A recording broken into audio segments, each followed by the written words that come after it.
Само преди седмица в село Ливада, община Камено, бяха наводнени над 20 къщи. Основната причина – непочистеното корито на река Розокастранска. Местните се оплакват, че това се случва при всеки по-обилен дъжд. Всяка година така. Поне по 3 пъти влиза.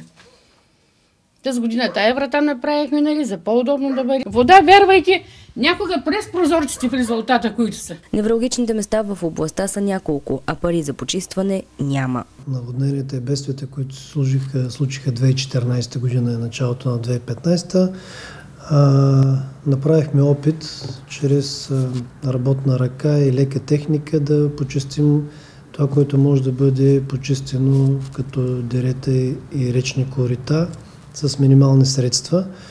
Има ефект от тази работа, но тя не е достатъчна като задълбоченост, ефективност. За да бъде едно речно корито почистено основно, трябва тежка техника във вид на багери. Новата програма за трансгранично сътрудничество е светлина в тунела за областна управа Бургас. Администрацията е подготвила 2 проекта. Единият е за закупуване на специализирана техника за предотвратяване на наводненията, по който са заложени 600 000 евро. Розокастранска река, не знам дали е гледал някой, дали не е, но то няма корито. Второто проектно предложение е за подобряване състоянието на бургаското езеро Вая. Каналът, който свързва езерото Вая с Черно море, не е чистен повече от 10 години.